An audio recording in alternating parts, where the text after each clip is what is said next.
नमस्कार दोस्तों, welcome to my YouTube channel learn Hindi with Preeti. दोस्तों, आज हम देशज शब्दों के विषय में पढ़ेंगे। देशज या जिसे देसी शब्द भी कहते हैं। अब देखिए, हमारे प्रतियोगी परीक्षाओं में देशज शब्दों से संबंधित 2-3 प्रकार के प्रश्न आते हैं। सबसे पहले तो आप समझ ही रहे हैं कि सारे ऑब्जेक्टिव प्रश्न होते हैं। तो आता है कि निम्नलिखित में से कौन सा देशज शब्द है। 4 ऑप्शन है जिसमें जो देशज शब्द है उसे चूज करना होता है। ठीक उसी प्रकार के निम्नलिखित में से कौन सा देशज शब्द नहीं है, तो जो नहीं है विकल्प में से उसे चुनना होता है। एक और जो बहुत ही महत्वपूर्ण प्रश्न है, एक नहीं लगभग 2 से 3 प्रश्न ऐसे हैं जो कि अलग अलग प्रतियोगी परीक्षाओं में पूछे गए हैं और वो इसकी परिभाषा से संबंधित हैं। तो वो सब मैं आपको परिभाषा के समय बताऊंगी। पहले हम देख लेते हैं कि देशज शब्द किसे कहते हैं। देखिए, देशज शब्द को अगर हम तोड़ के देखें, संधि विच्छेद करके देखें, तो 2 शब्दों से मिलकर बना है देश प्लस ज। देश का अर्थ है देश में और ज का अर्थ होता है जन्मा या उत्पन्न हुआ या पैदा हुआ। तो देशज शब्द कहने का मतलब यह है कि देशज शब्द जो कि हमारे देश में उत्पन्न हुए हैं। अब ध्यान दीजिएगा कि इससे पहले मैंने आपको तत्सम और तद्भव शब्द पढ़ाए थे, तो उसमें हमने ये देखा था कि जो तत्सम शब्द होते हैं वो संस्कृत के शब्द होते हैं और तद्भव शब्द क्या होते हैं, संस्कृत से उत्पन्न हुए होते हैं। पर देशज शब्दों का संस्कृत भाषा से कोई लेना देना नहीं है। तो देशज शब्दों का संस्कृत भाषा से कोई संबंध नहीं है। ये शब्द कहां से आए हैं, जो कि अपने देश में उत्पन्न हुए हैं। तो भारत की जो अलग अलग क्षेत्रों में, राज्यों में जो अलग अलग भाषाएं बोली जाती हैं, तो जो क्षेत्र विशेष की जो अलग अलग भाषा है, तो क्षेत्रीय भाषाओं के शब्द हैं। तो अगर सिंपली अगर हमें याद रखना हो तो हम ऐसे याद रख सकते हैं कि देशज शब्द का मतलब क्या है कि भारत की क्षेत्रीय भाषाओं के शब्द। परिभाषित रूप में हम कह सकते हैं कि हिंदी भाषा ने जिन शब्दों को अपनी क्षेत्रीय भाषाओं से ग्रहण किया उन्हें देशज शब्द कहते हैं। तो देशज शब्द मतलब भारत की क्षेत्रीय भाषाओं के शब्द। ठीक है, इसके बारे में एक और बात जो बहुत महत्वपूर्ण है कि देशज शब्दों का लिखित स्रोत नहीं मिलता है। इनके लिखित स्रोत नहीं मिलते हैं। अब जो मैं आपको बात कर रही थी कि जो परिभाषा से संबंधित प्रश्न पूछे जाते हैं वो आपको यहीं मिल जाएंगे। और ध्यान दीजिएगा कि वे जो 2-3 प्रश्न ही हैं पर बहुत महत्वपूर्ण है। सबसे पहला प्रश्न यही पूछा गया है अलग अलग प्रतियोगी परीक्षाओं में कि भारत की क्षेत्रीय भाषाओं के शब्दों को कहते हैं। ऑप्शन होता है कि तत्सम, तद्भव, देशज, विदेशज। तो आप समझ ही रहे कि प्रश्न इसी प्रकार से आता है ऑब्जेक्टिव वाले। तो भारत की क्षेत्रीय भाषाओं के शब्दों को देशज शब्द कहते हैं। दूसरा प्रश्न आया है कि जिन शब्दों के लिखित स्रोत नहीं मिलते हैं, देखिए, जिन शब्दों के लिखित स्रोत नहीं मिलते हैं उन्हें कहा जाता है क्या। ऑप्शन है तत्सम, तद्भव, देशज, विदेशज, आगत, जो भी है इस प्रकार से। तो जिन शब्दों के लिखित स्रोत नहीं मिलते हैं उन्हें क्या कहा जाता है, देशज शब्द। एक और भी बहुत महत्वपूर्ण प्रश्न है कि जिन शब्दों की उत्पत्ति का पता नहीं चलता है उन्हें क्या कहा जाता है, देशज शब्द कहते हैं। ऑप्शन आपको मिलेगा जिसमें आपको चूज करना होगा। तो आप ये समझ रहे हैं कि जिन शब्दों के लिखित स्रोत नहीं मिलते तो मतलब उनकी उत्पत्ति का भी पता नहीं चलता। जब लिखित स्रोत ही नहीं है तो उत्पत्ति का पता कैसे चलेगा। तो ये जो 2-3 प्रश्न मैंने आपको बताए इनकी परिभाषा से संबंधित वे बहुत महत्वपूर्ण हैं। ठीक है, अब आगे बात करते हैं कि कुछ महत्वपूर्ण देशज शब्द, साथ ही मैं आपको पहचानने के तरीके भी बताऊंगी, तो पूरा वीडियो को जरूर देखिएगा। सबसे पहले देखिए, और एक बात और ध्यान दीजिएगा कि मैं आपको यहाँ पे जितने शब्द बता रही हूं ना वो बहुत इंपॉर्टेंट हैं। कहने का मतलब ये है कि अलग अलग प्रतियोगी परीक्षाओं में बार बार पूछे गए हैं। तो अगर आप जितने शब्द मैं आपको यहाँ बता रही हूँ, अगर आप उतने भी पढ़ लेते हैं, याद रख लेते हैं, तो मुझे उम्मीद है कि आपको काफी हेल्प करेगा। तो देखिए कुछ महत्वपूर्ण देशज शब्द। सबसे पहले खिड़की, लकड़ी। अब यहां पर मैं आपको एक बताती हूं पहचानने का तरीका। र शब्द आप देख रहे हैं, शब्द नहीं कहेंगे, र वर्ण, ये द्वित्व ध्वनियां है ना, जो ट वर्ग की ड और ढ से निकली हुई जो द्वित्व ध्वनियां हैं, र और ढ। तो ये जो र वाले शब्द हैं, र वर्ण वाले,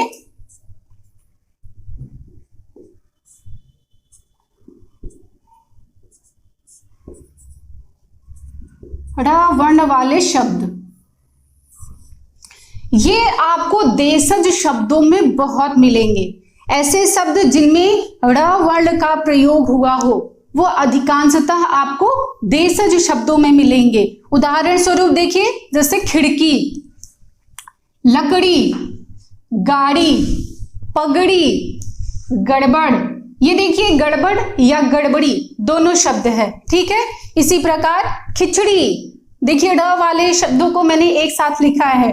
इसी प्रकार कौड़ी, खड़ाऊ, खड़ाऊ जानते हैं ना कि जो ऋषि मुनि लोग पहनते थे, या कहा जाए कि हमसे अगर जनरेशन में पीछे देखा जाए तो हमारे दादाजी वगैरह लोग भी खड़ाऊ पहनते थे। वो लकड़ी का होता है, स्लीपर टाइप से, तो वो खड़ाऊ। रोड़ा, भीड़ भाड़, चूड़ी, चिड़िया, गूदड़ी। अच्छा, गूदड़ी का मतलब क्या होता है, थोड़ा सा ये भी समझ लेते हैं। गूदड़ी कहते हैं ना वो जो पुराने चद्दर या कपड़े वगैरह बचे रहते हैं तो उनसे सील करके बिस्तर बनाया जाता है, जिन्हें गांव में लोग प्रयोग करते हैं, तो गूदड़ी उसे कहते हैं। रेवड़, रेवड़ कहते हैं भेड़ बकरियों के झुंड को। साथ ही पापड़, झोपड़ी, हड़ताल, सड़क। ये मैंने आपको काफी सारे ड़ वाले शब्द बताए। तो ड़ वर्ण वाले जो शब्द होते हैं वो आपको अधिकांशतः देशज शब्दों में मिल जाते हैं, ठीक है। इनके अलावा कुछ शब्द ऐसे हैं जो कि बहुत महत्वपूर्ण हैं। कौन से ज्यादा महत्वपूर्ण है वो भी मैं आपको बताऊंगी। देखिए जूता, जूता शब्द बहुत महत्वपूर्ण है। अब ध्यान दीजिएगा कि जैसे जूता और खड़ाऊ दोनों हम पैर में पहनते हैं, ये दोनों देशज शब्द हैं, लेकिन बूट देशज शब्द नहीं है, बूट अंग्रेजी का शब्द है, ठीक है। कोटर, कोटर भी कई बार पूछा गया है। कोटर क्या है, कोटर का मतलब क्या है? कोटर कहते हैं वो जो पेड़ के तने में, एकदम नीचे तने में चिड़िया जो घोंसला वगैरह बना लेती है ना, उन्हें कहते हैं कोटर। इसी प्रकार बाजरा, सरसों, ये सब भी पूछे गए शब्द हैं। दरी, अच्छा ये देखिए दरी, पाल, पल्ली, ये तीनों जो शब्द हैं बार बार पूछे गए हैं। और दरी का मतलब ये है कि नीचे जमीन पे बिछाने वाला होता है, और पाल को कहीं कहीं तिरपाल कहते हैं। और पल्ली, तो पाल क्या है या तिरपाल किसे कहते हैं? वो भी ऐसे गांव में जब अनाज वगैरह ज्यादा फैलाने के काम में आता है, या जब कटाई उटाई होती है तो नीचे बिछाया जाता है। पाल जो है जिसे तिरपाल भी कहते हैं, यह साइज में बहुत बड़ा होता है। और पल्ली बिल्कुल उसी तरह होती है, पर यह आकार में पाल से छोटी होती है। तो ये तीनों बिछाने के काम में आते हैं, दरी, पाल और पल्ली, ठीक है। रुई शब्द भी आपसे कई बार पूछा गया है। लोटा, यह तो बहुत बार पूछा गया है। लोटा शब्द से तो उम्मीद है कि आप सभी लोग भली भांति परिचित होंगे, ठीक है। महिला, जी हाँ, महिला शब्द भी पूछा गया है। महिला, माला, मुक्ता, मुक्ता मतलब मोती, इसके साथ ही मुकुट, मुकुट शब्द भी पूछा गया है, ठीक है। धाम, धाम शब्द तो आप समझ ही रहे हैं, 4 धाम की यात्रा, ये धाम शब्द सबने सुना होगा। तेंदुआ, यह शब्द बहुत इंपॉर्टेंट है जो बार बार पूछा गया है। इसी प्रकार है पावती, यह भी बहुत महत्वपूर्ण है। पावती कहते हैं रसीद या स्लिप को। जब हम कोई चीज मतलब जैसे हम बिल जमा किए तो हमें जो बदले में जो रसीद दी जाती है, जो स्लिप दिया जाता है, वही है पावती। ठीक है। इसी प्रकार ठेस, ठठेरा, ठुमरी। ठेस शब्द कई बार पूछा गया है, तो ठेस, ठठेरा, ठुमरी ये तीनों शब्द इंपॉर्टेंट हैं। ठीक है। इसी प्रकार थैला, थैला, और एक शब्द और भी आता है ना, झोला। जब भी हम मार्केट जाते हैं बोलते हैं ना कि थैला दे दो, सब्जी लेने जा रहे हैं, थैला दे दो, ये सामान लेने जा रहे हैं, तो थैला शब्द भी देशज शब्द है। इसी प्रकार फगुआ, ये होली में गाए जाने वाले गीत को फगुआ बोलते हैं। इसी प्रकार है फुनगी, फुनगी भी पूछा गया है, कई बार पूछा गया है। डूंगर, डूंगर कहते हैं छोटे पहाड़ को, बेसिकली जो छोटी छोटी पहाड़ियां होती हैं उन्हें कहते हैं डूंगर। ठीक है। कटोरा, कटोरा शब्द भी आप सब जानते ही होंगे कि जो छोटे बॉल होते हैं उनका जो बड़ा आकार होता है उन्हें कहते हैं कटोरा। ठीक है। तो इनमें देखिए ये सारे शब्द पूछे गए हैं, अलग अलग प्रतियोगी परीक्षाओं में बार बार पूछे गए हैं, तो ये इतने सारे शब्द तो जरूर ध्यान में रखिएगा।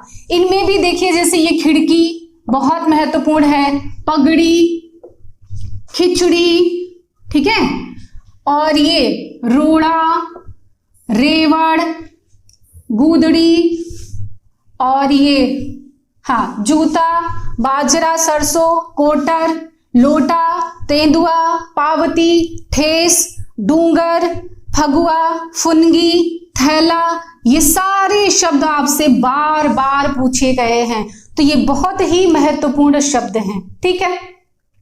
इनके अलावा बात करते हैं कुछ और भी महत्वपूर्ण देशज शब्द हैं। कौन कौन से? सबसे पहले देखिए निरर्थक शब्द। निरर्थक शब्द भी हमारे देशज शब्दों के अंतर्गत आते हैं। तो कौन से होते हैं निरर्थक शब्द? जैसे हम बोलते हैं ना चाय, वाय, खाना, वाना, पानी, वानी। तो ये जो निरर्थक शब्द आते हैं बीच में, जैसे चाय के साथ वाय, खाना के साथ वाना, इसी प्रकार पानी के साथ वानी। जैसे जैसे हमारे घर में कोई मेहमान आता है तो माँ क्या बोलती, कोई जो भी होता है बोलते हैं ना कि अरे भाई मेहमान आए हैं, चाय वाय लाइए, खाना वाना लगाइए, शॉपिंग वॉपिंग करने चलते हैं, घूमने फिरने चलते हैं। इसी प्रकार है आमने सामने। तो आमने शब्द जो है वह भी निरर्थक शब्दों में आता है। ठीक है। तो इस प्रकार जो निरर्थक शब्द हैं वह भी देशज शब्दों के अंतर्गत आते हैं। ठीक है। दूसरा जो है और महत्वपूर्ण शब्द कौन से हैं?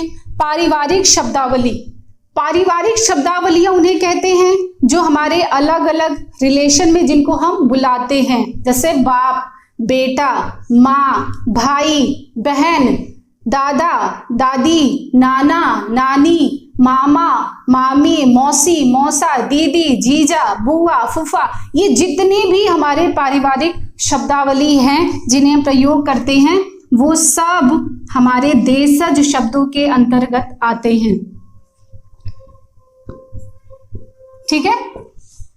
इस प्रकार सारे, तो जितने भी हम पारिवारिक शब्दावलियां यूज करते हैं बुलाने के लिए, किसी को पुकारने के लिए, वो सारे हमारे देशज शब्दों के अंतर्गत आते हैं। ठीक है। इसी प्रकार और देखिए पकवानों के नाम। पकवान मतलब व्यंजन, जो इंडियन डिशेज हैं, खास तौर से उत्तरी भारत और दक्षिणी भारत के जितने भी डिश हैं, खास नहीं, मैं तो ये बोलूंगी कि जितने भी जैसे जो स्टेट हैं, स्थानीय लोगों के द्वारा वो देशज शब्द ही हैं जो अपने अपने व्यंजनों को दिए गए हैं। जैसे हम अगर साउथ इंडियन की बात करें तो इडली, डोसा, सांभर, वड़ा, उत्तपम, उपमा, ये जो सारे हैं। इसी प्रकार हमारे इधर के जैसे रोटी, खिचड़ी, पूड़ी, दाल, भात, तरकारी, ये जितने हम सारे शब्द अपने व्यंजनों के लिए प्रयोग करते हैं वो सारे शब्द देशज शब्दों के अंतर्गत आ जाते हैं। ठीक है। मैं कुछ उदाहरण आपको लिख दे रही हूं। इसी प्रकार कुछ और भी है, जैसे स्थानीय नृत्यों के नाम, डांस फॉर्म। अलग अलग स्टेट के आपने देखा है कि अलग अलग स्थानीय क्षेत्रों के अलग अलग डांस फॉर्म हैं। जैसे अगर हम बात करें गुजरात का गरबा, पंजाब का भांगड़ा, असम का बिहू, इस प्रकार मणिपुरी डांस, कुचिपुड़ी, कथकली, भरतनाट्यम, ये जितने भी डांस फॉर्म हैं, जो स्थानीय नृत्यों के नाम हैं, वो सारे देशज शब्दों के अंतर्गत आते हैं। ठीक है, तो ये हो गए आपके देशज शब्द। उम्मीद करती हूं कि आपको वीडियो पसंद आएगी। अच्छी लगती है तो इसे लाइक और शेयर जरूर कीजिएगा। साथ ही मेरे चैनल को सब्सक्राइब करके मुझे अपना सहयोग प्रदान कीजिएगा। अगली वीडियो में हम बात करेंगे विदेशज शब्दों के बारे में। तब तक के लिए धन्यवाद।